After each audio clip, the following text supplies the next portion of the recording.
ഉരുൾപൊട്ടൽ, ഭൂമികുലുക്കം, ജലപ്രളയം, സുനാമി അങ്ങനെ പലവിധമായ പ്രകൃതിക്ഷോഭങ്ങൾ നമ്മുടെ ഭൂമിയിൽ നിരന്തരമായിട്ട് സംഭവിക്കാറുണ്ട്. ഇതെല്ലാം തന്നെ അത്യധികം വിനാശകരമായ ദുരന്തങ്ങളാണ്. എന്നാൽ ഭൂമിയിൽ വളരെ അപൂർവമായി മാത്രം സംഭവിക്കുന്ന ഒരു മഹാദുരന്തമുണ്ട്. അതാണ് ഉൽക്കാപതനം. പ്രകൃതിയിലുണ്ടാകുന്ന സകല ക്ഷോഭങ്ങളെക്കാളും അതിഭയാനകവും സർവ്വവിനാശകാരിയുമാണ് ഉൽക്കാപതനങ്ങൾ. 2013 ഏകദേശം 20 മീറ്റേഴ്സ് വലിപ്പവും 9 ലക്ഷം കിലോഗ്രാം ഭാരവുമുള്ള ഒരു ചെറിയ ഉൽക്ക റഷ്യയിലെ ചെല്യാബിൻസ്ക് ഒബ്ലാസ്റ്റ് എന്ന സ്ഥലത്തിന് മുകളിൽ വന്ന് പൊട്ടിച്ചിതറി. ഈ വിസ്ഫോടനത്തിന് ഹിരോഷിമയിൽ വീണ ആറ്റം ബോംബിന്റെ 33 മടങ്ങ് ശക്തിയുണ്ടായിരുന്നു. ഈ പൊട്ടിത്തെറിയുടെ പ്രകാശം കുറച്ചു നേരത്തേക്ക് നമ്മുടെ ആകാശത്തിൽ മറ്റൊരു സൂര്യനെ പോലെ തിളങ്ങി നിന്നു. 100 കിലോമീറ്ററുകൾക്കകലെയുള്ളവർ പോലും ഈ പ്രകാശം കണ്ടിരുന്നു.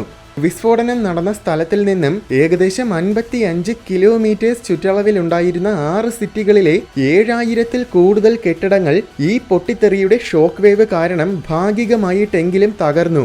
1500ഓളം പേരാണ് ഗുരുതരമായ പരിക്കുകളോടെ ആശുപത്രികളിലായത്. ഏകദേശം 200 കോടി രൂപയുടെ നാശനഷ്ടങ്ങളാണ് ഈ ഉൽക്ക കാരണം അന്നുണ്ടായത്. ഇത്തരം ഉൽക്കകൾ അരനൂറ്റാണ്ടിൽ ഒരിക്കലെങ്കിലും ഭൂമിയിൽ വന്ന് പതിക്കുമെന്നാണ് നിഗമനം. ഈ നൂറ്റാണ്ടിൽ ഭൂമിയിൽ വന്ന് പതിച്ച ഏറ്റവും വലിയ ബഹിരാകാശ വസ്തു ഈ ഉൽക്ക തന്നെയാണ്. എന്നാൽ രേഖപ്പെടുത്തിയിട്ടുള്ള മനുഷ്യ ചരിത്രത്തിലെ ഏറ്റവും വലിയ ഉൽക്കാപതനം കഴിഞ്ഞ നൂറ്റാണ്ടിലാണ് സംഭവിച്ചത്. അതും റഷ്യയിൽ തന്നെയാണ് വന്ന് പതിച്ചത്. അതാണ് തുംഗസ്ക ഇവന്റ്. ആ ഉൽക്ക ഇന്ന് നമ്മുടെ കേരളത്തിൽ വന്ന് പതിച്ചിരുന്നെങ്കിൽ എന്തായിരിക്കും സംഭവിക്കുക? നമുക്ക് നോക്കാം.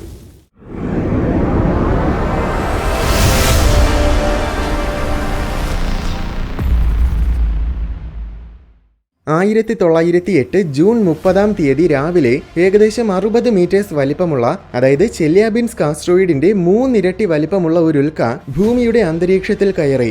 റഷ്യയിലെ വിജനമായ സൈബീരിയ എന്ന സ്ഥലത്തിൽ തുംഗസ്ക നദിയെ ലക്ഷ്യമിട്ടാണ് ഈ ഉൽക്ക വന്നത്. 27 കിലോമീറ്റർ പെർ സെക്കൻഡ് വേഗത്തിലാണ് ഈ ഉൽക്ക പാഞ്ഞു വന്നത്. നിലത്തു വന്ന് പതിക്കുന്നതിന് മുന്നേ ഉപരിതലത്തിൽ നിന്നും ഏകദേശം 5 മുതൽ 10 കിലോമീറ്റേഴ്സിന് മുകളിലെത്തിയപ്പോൾ അതിഗംഭീരമായ വിസ്ഫോടനത്തോടെ ഈ ആസ്ട്രോയിഡ് പൊട്ടിത്തെറിച്ചു. ആ വിസ്ഫോടനത്തിന്റെ ശക്തി ശരിക്കും തീവ്രമായിരുന്നു. ഏകദേശം 12 മെഗാടൺ TNT ശക്തിയോടെയാണ് ഈ പൊട്ടിത്തെറി സംഭവിച്ചത്. ഓർക്കുക, ഹിരോഷിമയിൽ വീണ ബോംബിന് വെറും 15 കിലോടൺ TNT ശക്തിയേ ഉണ്ടായിരുന്നുള്ളൂ. എന്നുവെച്ചാൽ ഇതിന് ഹിരോഷിമയിൽ വീണ ബോംബിന്റെ 800 മടങ്ങ് ശക്തിയുണ്ടായിരുന്നു. പക്ഷേ മനുഷ്യൻ കണ്ടിട്ടുള്ള ഏറ്റവും വലിയ വിസ്ഫോടനം സാർ ബോംബായുടെ പരീക്ഷണമാണ്. അതിന് 50 മെഗാടൺസിന് മുകളിൽ ശക്തിയുണ്ടായിരുന്നു. എന്തായാലും തുംഗസ്ക ആസ്ട്രോയിഡിന്റെ അനന്തരഫലങ്ങൾ ശരിക്കും അഖണ്ഡമായിരുന്നു. 2150 സ്ക്വയർ കിലോമീറ്റർ ചുറ്റളവിലുണ്ടായിരുന്ന 8 കോടിയിലേറെ മരങ്ങളാണ് ഈ വിസ്ഫോടനം കാരണം നശിച്ചത്. ഇതിൽ നിന്നും വന്ന ഷോക്ക് വേവ് 100 കണക്കിന് കിലോമീറ്ററുകൾക്കകലെ നിന്നവരെ പോലും മറിച്ചിട്ടു.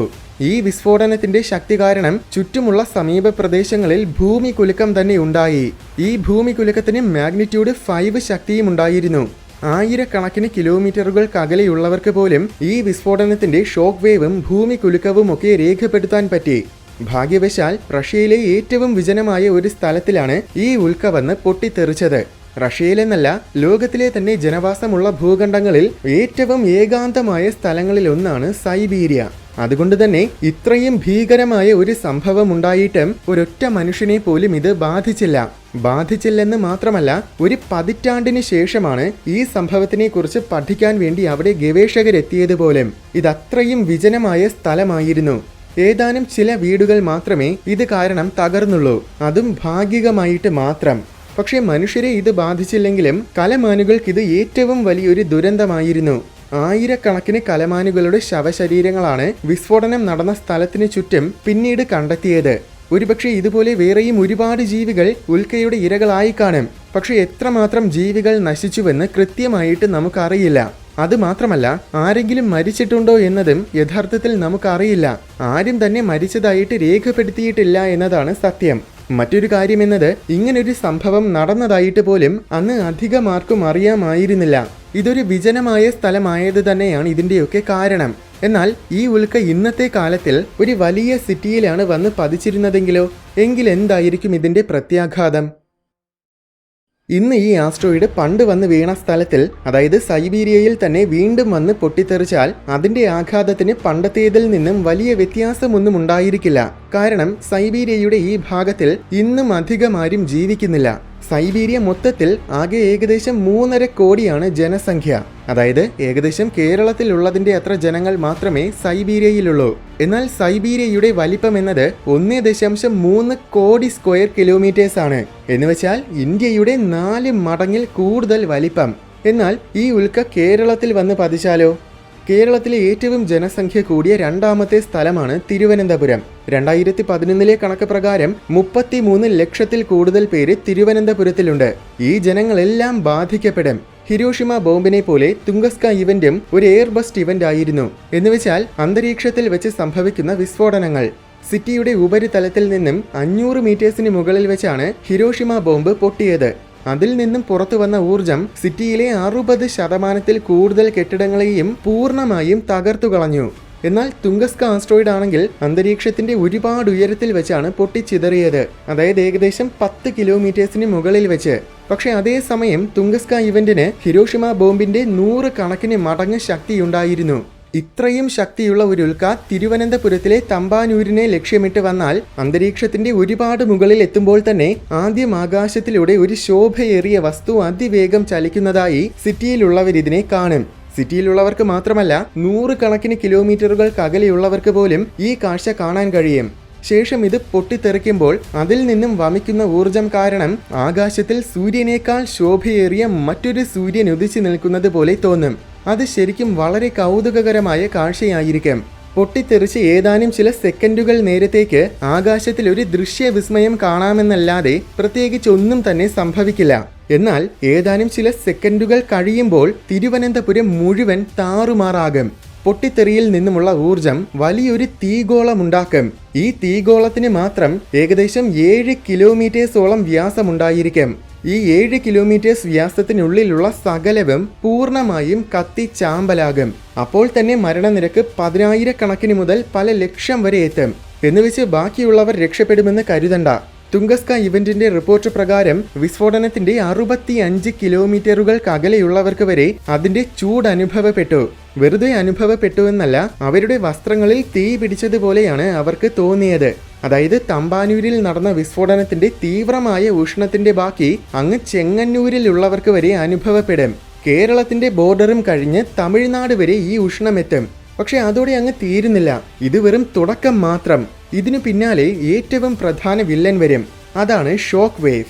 100 കണക്കിന് കിലോമീറ്ററുകൾക്ക് അകലെ നിൽക്കുന്നവരെ പോലും ഈ ഷോക്ക് വേവിന് പല മീറ്ററുകളോളം ദൂരത്തേക്ക് തെറിപ്പിക്കാനാകും. അപ്പോൾ 100 കണക്കിന് കിലോമീറ്ററുകൾക്ക് അകലെയുള്ള കെട്ടിടങ്ങളെ വരെ ഇതിനെ കാര്യമായിട്ട് തകർക്കാനാകും. 10,000 കണക്കിന് മുതൽ പല ലക്ഷക്കണക്കിന് കെട്ടിടങ്ങൾ പൂർണ്ണമായും തകരും. തിരുവനന്തപുരം പൂർണ്ണമായും തകർന്ന് തരിപ്പണമാകും. അപ്പോൾ മരണനിരക്ക് പല ദശലക്ഷക്കണക്കിനാകും. അതുപോലെ പൊട്ടിത്തെറിക്കുന്നതിന്റെ 7 കിലോമീറ്റർ ചുറ്റളവിൽ മാത്രമല്ല, അതിനുശേഷവും പല കിലോമീറ്ററുകളോളം ദൂരത്തേക്ക് തീ പടർന്നു പിടിക്കും. വിസ്ഫോടനത്തിന്റെ മധ്യത്തിൽ നിന്നും അകലുന്നതിനനുസരിച്ച് തീയുടെ തീവ്രത കുറയും. തീയുടെ മാത്രമല്ല, ഷോക്ക് വേവിന്റെ ആഘാതവും കുറയും. മറ്റൊരു കാര്യമെന്നത്, ഈ 7 കിലോമീറ്റേഴ്സിന് പുറത്താണ് നിങ്ങൾ നിൽക്കുന്നതെങ്കിൽ പോലും ഏകദേശം സമീപ പ്രദേശങ്ങളിലാണെങ്കിൽ വിസ്ഫോടനത്തിന്റെ പ്രകാശ തീവ്രത കാരണം ഒരുപക്ഷെ നിങ്ങളുടെ കണ്ണുകളുടെ ഫ്യൂസ് പോകാനും ഷോക്ക് വേവിന്റെ ആഘാതം കാരണം നിങ്ങളുടെ ചെവികളുടെ ഫ്യൂസ് പോകാനും സാധ്യതയുണ്ട്. തിരുവനന്തപുരത്തിന് പുറമെ വിസ്ഫോടനത്തിന്റെ മധ്യത്തിൽ നിന്നും ഏകദേശം 1500 കിലോമീറ്ററുകളോളം ദൂരം വരെ ഷോക്ക് വേവിന്റെ ആഘാതമുണ്ടാകും. അതായത് ജനാലകൾ തകരുകയും കെട്ടിടങ്ങൾക്ക് ഭാഗികമായ തകർച്ചകൾ ഉണ്ടാവുകയും ചെയ്യും. 1500 കിലോമീറ്റേഴ്സ് എന്ന് വെച്ചാൽ അങ്ങ് മധ്യപ്രദേശ് വരെ ഇതിന്റെ ആഘാതമുണ്ടാകും. അപ്പോൾ മരണനിരക്ക് ഒരുപക്ഷെ പല കോടികളായേക്കും. ചുരുക്കി പറഞ്ഞാൽ ഇന്ത്യയെ മുഴുവൻ ഇത് തളർത്തും. ഇന്ത്യ നേരിടേണ്ടി വരുന്ന ഏറ്റവും വലിയൊരു ഭയാനകമായ ദുരന്തമായിരിക്കും ഇത്. ഈ ഉൽക്ക ആരുമില്ലാത്ത സൈബീരിയയിൽ തന്നെ പണ്ട് വന്ന് വീണത് ശരിക്കും മനുഷ്യരാശിയുടെ വലിയൊരു ഭാഗ്യമാണ്. അതിനു പകരം ഏതെങ്കിലും പ്രധാന സിറ്റിയിൽ പതിച്ചിരുന്നെങ്കിൽ അതിന്റെ അനന്തരഫലങ്ങൾ അതിഭയാനകമായിരുന്നേനെ. അതും ഒരു കാര്യം ഓർക്കുക, അന്തരീക്ഷത്തിൽ വെച്ച് തന്നെ ഇത് പൊട്ടിത്തെറിച്ചു. അതിനു പകരം ഈ ഉൽക്ക നിലത്തു വന്ന് പതിച്ചിരുന്നെങ്കിൽ അതിന്റെ പ്രത്യാഘാതം ഇതിനേക്കാൾ ഒരുപാട് വലുതായിരുന്നേനെ. ഇത്രയും തീവ്രമായതുകൊണ്ട് തന്നെയാണ് തുങ്കസ്ക ഇവന്റ് സംഭവിച്ച ദിവസത്തിനെ ഇന്ന് നമ്മൾ ഇന്റർനാഷണൽ ആസ്ട്രോയിഡ് ദിനമായിട്ട് ആചരിക്കുന്നത്.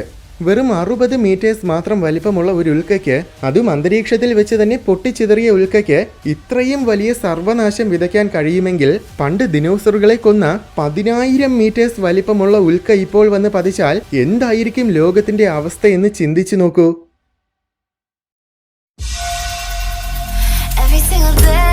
വീഡിയോ ഇഷ്ടമായെങ്കിൽ ലൈക്ക് ചെയ്യണമെന്നും ഇതുപോലെ കൗതുകവും വിജ്ഞാനവും നിറഞ്ഞ കൂടുതൽ വീഡിയോസ് കാണാനായിട്ട് ഈ ചാനൽ മറക്കാതെ സബ്സ്ക്രൈബ് ചെയ്യണമെന്നും ഓർമ്മിപ്പിക്കുന്നു.